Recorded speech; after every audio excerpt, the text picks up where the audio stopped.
Hello everyone and welcome back to TowerGate. It is TowerGate day number 770, May the 3rd, 2019. Thank you so much for tuning in. It is Friday, oh boy, and it's going to be a fun Friday. Haven't had one of them in a while, have we? It's going to be a fun Friday. Take my word for it. First of all, before I get started on the unbelievable two bombshell stories today, I just want to mention that I have a lot of people that seem to like those questions that I ask, those 10 questions on video number 768. That was 2 videos ago. And so those 10 questions that I ask, and you know, I have a lot of people that were asking me, or a couple people asked me if I could post those or something like that. So if you go down to the comment section from TowerGate day number 768, scroll down till you see the comment by Rose Quartz. Rose Quartz, easy because her icon is a rose, a pink rose. So scroll down to TowerGate day 768, scroll down the comments till you see Rose Quartz comment, and you'll see I responded to her comment by leaving a link. That link is to the story by Mike Whitney, W-H-I-T-N-E-Y. Mike Whitney is mostly reports on economic issues. He is a Seattle liberal, but an honest liberal. I disagree with him on his economic policy about 90%. Disagree with him on a lot of things, but he's a fairly straight shooter, and he's one of the liberal journalists out there like Glenn Greenwald and Michael Tracy and some others who've told the straight truth about Spygate from the get-go. And he's the one who put together these questions. Now, I only ask about 10 of those questions. There's actually about 25 questions, and the rest of them are just as good as the first 10. So if you want to see that entire list of questions that I asked 2 days ago on that TowerGate video, just go to TowerGate day number 768, scroll down to Rose Quartz comment, click on View Replies, and you'll see my reply there to her with a link. And you click on that link and you'll get to Mike Whitney's story where you'll see those 10 questions in addition to about 15 others. All of them wonderful questions. So there you go. What do we have here? Let's get to the news of the day. Whoa, Nelly. Whoa, Nelly.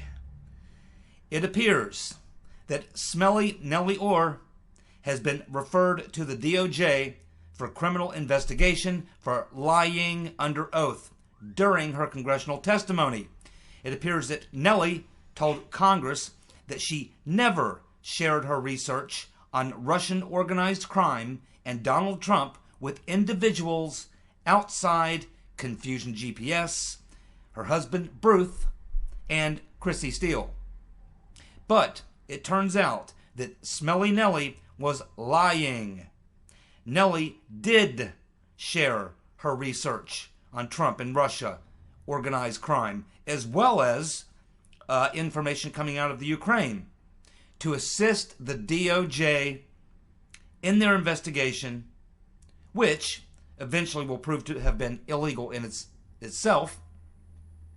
So Nellie shared reams of info with the Department of Justice, specifically with Ivana Nizich, N-I-Z-I-C-H, Nizik, and Joe Wheatley. The information was initially discovered by Judicial Watch, and the John Solomon story is what sort of broke it wide open. So a combination of Judicial Watch and John Solomon for their work here on this particular story. Good job, guys. They've done a lot of good work, have they not? Judicial Watch is absolutely unbelievable. They get things that even the Congress can't get because they never stop fighting. And so this is an amazing story, but it doesn't surprise me at all. And this is not the only lie that Nellie told. We also know that she lied about the date in which she got her ham radio license. And something tells me she's lying about the reason that she got her ham radio license. I'm pretty sure she was using that ham radio as part of her activities, her illicit activities, working for Confusion GPS.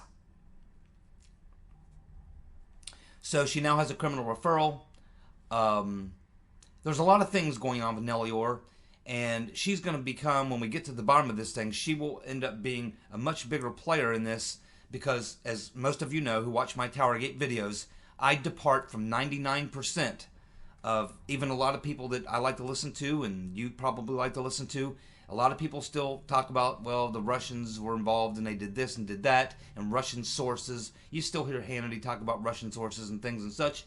But when you talk about these Russian sources, you're talking about Oleg Deripaska. He's not really a Russian. I mean, he is a Russian, but he's an international guy. He's not like this inside Putin's government sort of Russian. As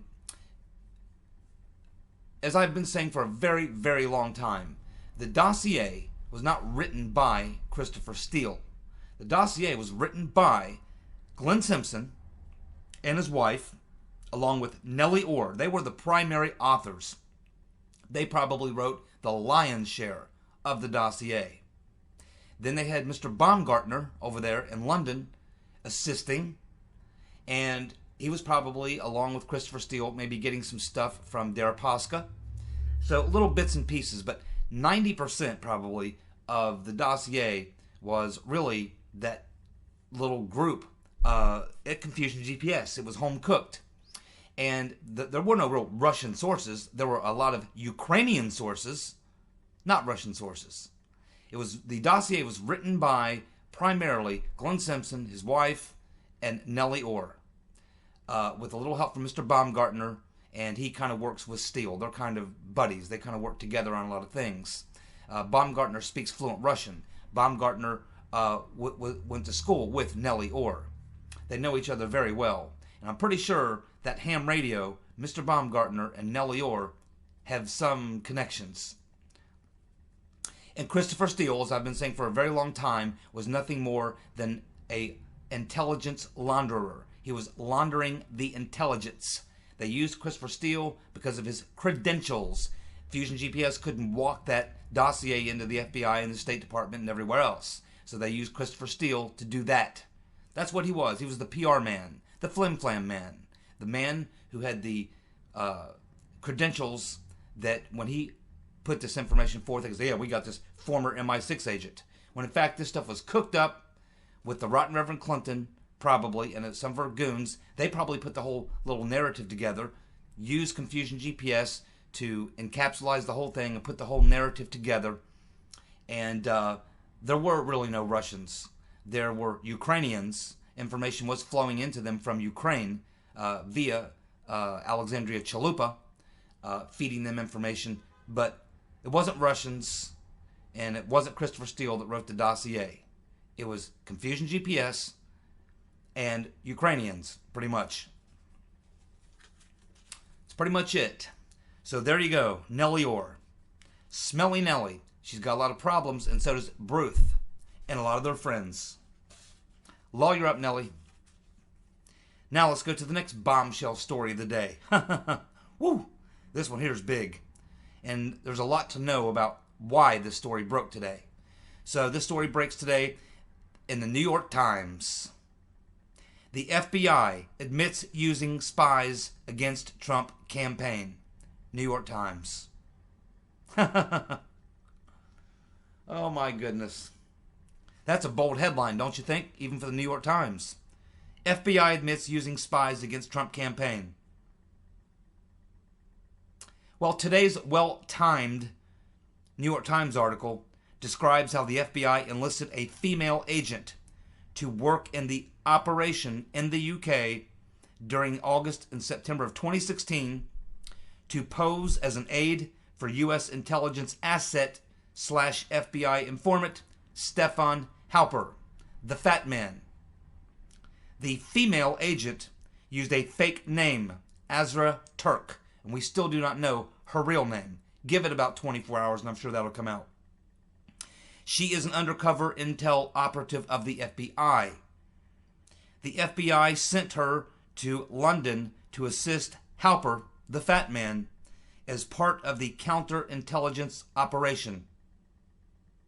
Horowitz has discovered this, and it will be in his final report. was going to be redacted. Now, probably not. The FBI instructed Halper to set up the meeting in London with Papagos. There you go. Now we know. The FBI instructed Halper to set up the meeting in London with Papagos. And they sent this agent, this honeypot, who's supposedly this blonde bombshell, who tried to seduce Papagos to get him to tell her about, spies or, Russians and Trump-Russia collusion and emails and all this sort of stuff. Of course, Pops blew her off. Apparently, this woman had not seen Papagos' girlfriend. Kind of hard to top that. The FBI sent Azra Turk to assist Halper. British intelligence officials were notified about the operation. Now, Papagos, in many recent interviews, has been telegraphing this. And at one time, he actually had this up on his Twitter page and pulled it down. And that was back in December. He put up on his Twitter page that he was approached by this person who was with Halper named Azra Turk. And he said, I don't think that was her real name. She spoke very little English. And I thought she was like a Turkish intelligence agent. Papagos also doesn't think that she was working for the FBI. He says she was CIA and Turkish intelligence. But he says he knew she was some kind of spy just because of the way she was acting. She was trying to seduce him, and he didn't bite. Okay. Bill Priestep, are you watching? You out there, Bill? Looking for Bill Priestep, head of counterintelligence. Peter's been stroking us as boss. Why am I looking for Bill? And why should Bill be tuning in? Well, because he testified under oath when he was asked if there was a conspiracy, if the FBI was involved in any conspiracies against President Trump. He said no. He said no. We know that he was in London the week that all this was going down with Papagos. It looks to me like Bill Priestep lied. Bill Barr didn't lie. Bill Priestep lied. Bill Barr is being accused of lying, but it's Bill Barr who's going to prove that it was actually Priestep that was lying. Bill, I know your wife's rich. I know you're high society. I know you're one of those elite SES guys. Guess what, Bill? You're screwed. So there we go. Now, Papagos kind of forced this issue because of what he says in his book. He basically lays this entire thing out in his book and even says this person who introduced herself as Azra Turk as being an assistant of the fat man, Mr. Halper. He said, I was never buying it. First of all, he didn't think her name was really Azra Turk because he's familiar with that part of the world, and he said that if you take her name and translate it, it means something really stupid. And that's generally not what they do. So he kind of thought that. Plus, she was acting too, she was coming on to him too much. And she was dressed very, he said, scantily, and she's very curvy, and she was flaunting herself on him, and the whole 9 yards. And it was just too obvious that she was like a professional honeypot trying to seduce him and all. So he smelled a rat all the way from the very beginning with her. And she's not the only kind of honeypot sort of thing that they threw at Papagos, in addition to all the other spies that they hit him with, including Down the Hatch Downer, Professor Misfid, of course Halper himself, and these two agents from the Defense Intelligence Agency, this woman, female liaison. There was just a whole slew of people they threw into Papagos' life there in London. So I think that this was basically forced by, partly by the left-wing media realizing that A.G. Barr is definitely looking into it. He definitely ain't going to cover it up. he's definitely going to find out what happened. And now that he's been under assault, complete assault by the media, the left-wing media specifically, by the Democrats and everyone else, he's loaded for bear. You can bet on that. Bill Barr, you could just tell when you were watching him in those hearings day before yesterday, is those Democrats were trying to abuse him and calling him a liar and treason, and he should step down, he should be impeached, and all this sort of stuff. You could just see the look on Bill Barr's face. He's not rattled at all because he knows what he knows. And he's probably just thinking to himself, as all these Democrats are trying to beat up on him, he's just sitting there thinking to himself, yeah, boy, you just wait. Just wait for that Horowitz report to come out and give me the ammunition I need, give me the reason for me to fully launch on you, because I got it all. And he does. Barr, it's just a matter of how he does it and when he does it. He's got it all. He's going to take down a lot of these criminals. I'm 99% sure of that at this point, based on what I've seen of Barr. And now that they're attacking him the way they are, as I've been saying, I have no idea why they're attacking Barr. Are they not aware of the goods he's got on them? Apparently not. Oh, he's got it all. He's got it all. And he's just going to finish his investigation. He's going to get the Horowitz report. He's going to have his people look at it. They're going to impanel grand juries. People are going to be brought forward to testify. Many of those cases the grand jury is going to find there is reason to go forward with prosecution. There will be indictments, many indictments. I'm thinking between 3 dozen and as many as 50 indictments. Many high-level people, many we've heard of and probably some we have not heard of. And it's all going to go down, and Bill Barr knows it. That's why he's so calm and relaxed, and he's not bothered by all the slights and all the calls for him to be impeached and being called a liar and all these other things.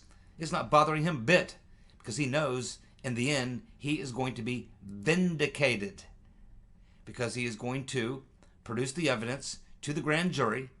They're going to find most likely that most of these people, if not all, there is reason to move forward with prosecution. And the very first one who gets indicted is probably going to cut a deal, because the DOJ wins over 90% of their cases. And over 90%, as a matter of fact, get plea deals.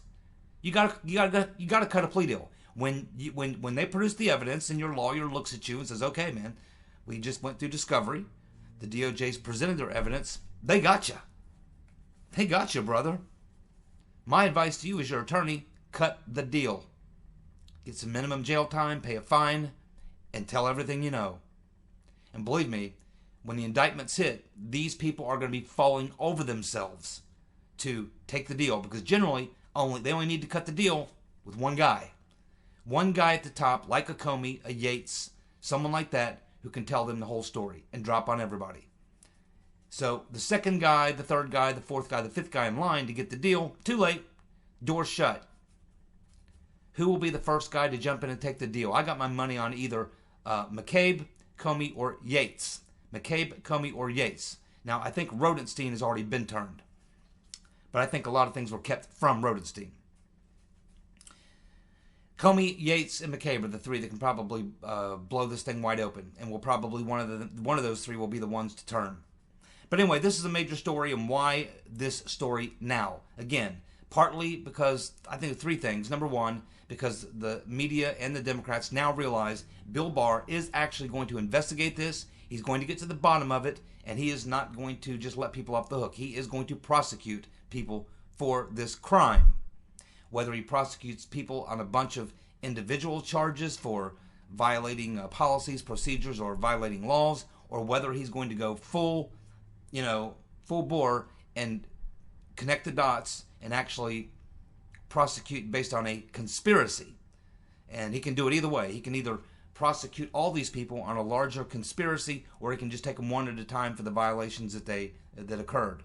That'll be a decision he'll have to make at some point. But either way, he's going to be getting some justice for President Trump and his team and the people who were assaulted by the FBI and the DOJ and the CIA and all their friends.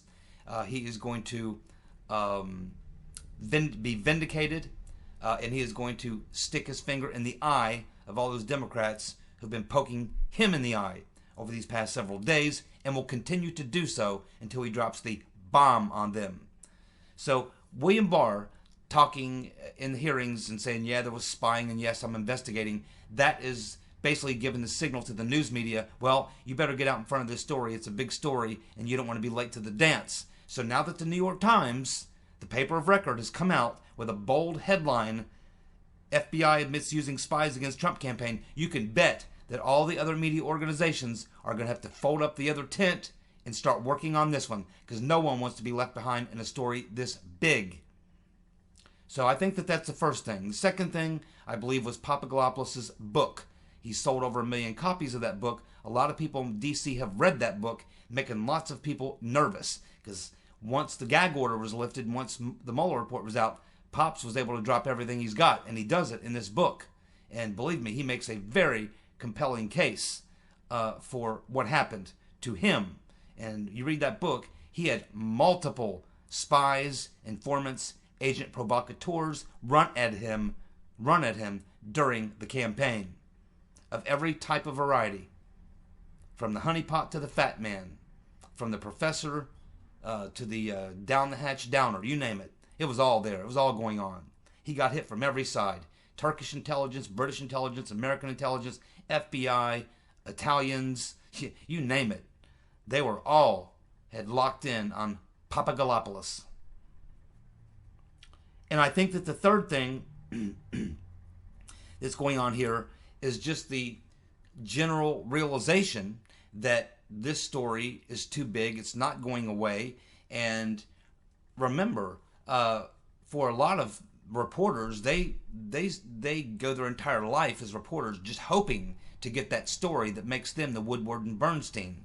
And this story is one of those stories. It's much bigger than Watergate. It's a much bigger scandal. It's a much worse scandal. It's probably the biggest scandal in American political history when it's all unraveled. Now, unfortunately for the New York Times and a bunch of other people, they're not going to get the award here or be known for the reporters who really broke this story. The reporters, when it's all said and done, who should, and I certainly hope will get the credit, will be John Solomon and Sarah Carter.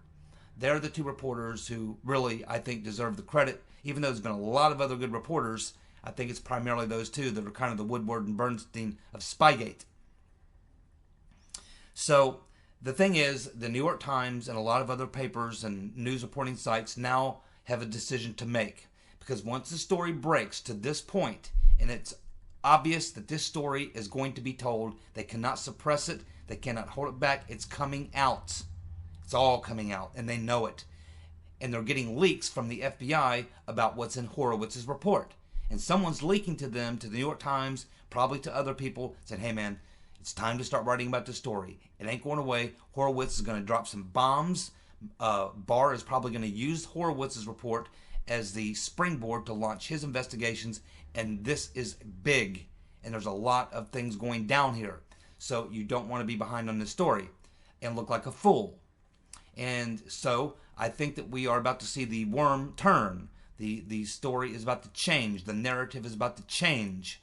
And it's another way of getting out in front of the story. And another way for all the perpetrators, they want to be able to get out in front of the story, and so that when all this comes out, they can say, well, that's nothing new. I mean, this stuff, the Washington Times, Washington Post reported on that. The New York Times reported on that. The Daily Beast reported on that. Yahoo News reported on that. That's nothing big, because what they're going to do is they're going to now start releasing little leaks every day, or every other day. We'll start getting these little leaks about what's in the Horowitz report, or what Barr is finding, or this spy, who this spy was, and what that spy was doing. We're going to start getting a bunch of tiny little pieces that individually on their own will just kind of get a day's headlines and disappear without ever connecting dots. That way, it really doesn't tell the story, but it gives them cover so that several months, 6 months down the road, they can say, well, that's no big deal. It's already been reported. 6 months ago, that was reported. No big deal. It's already been out there. There's nothing to it. This is how they try to get ahead of a story, to put it away, to make it less impactful. It's not going to work. Because unlike the Trump-Russia collusion delusion story, which was a hoax, this is not a hoax. There are actual facts. There is actual evidence. And it will not be decided by a panel on CNN or MSNBC or some yahoo at Yahoo. No, no, no. This is going to be decided by a grand jury and a prosecutor and a defendant. And history. Yes, my friends, we are now crossing the Rubicon. My oh my. There you go. FBI admits using spies against the Trump campaign. That's it. When the New York Times runs that headline, ball game. You're going to see a lot of things happening now very quickly. Very quickly. And a lot of people getting very nervous. Very nervous. Mr. Comey. Mr. Fat Man. Pelosi says William Barr lied. No one cares what you think, Madam Botox. Go to hell. AG Barr is going to put a lot of your friends in jail. And your party is going to be...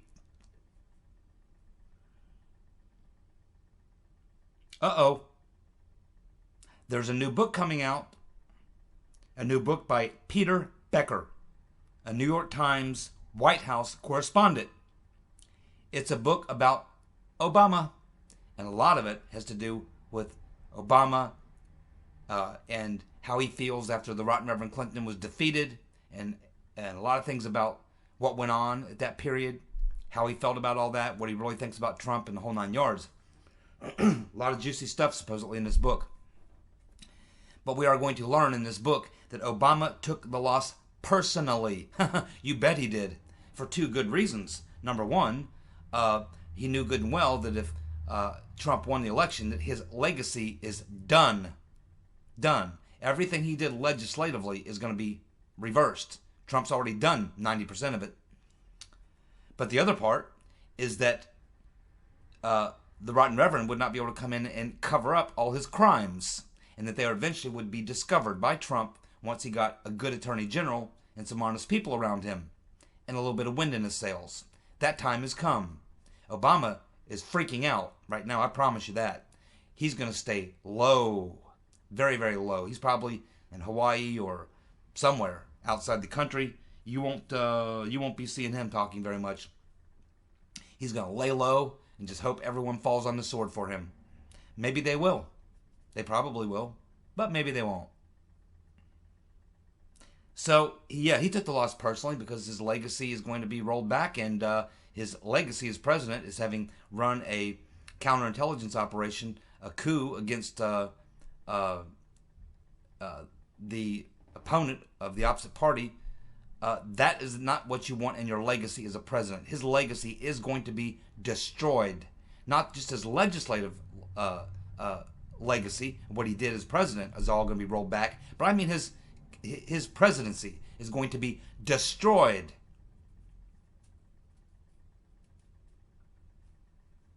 He knows it.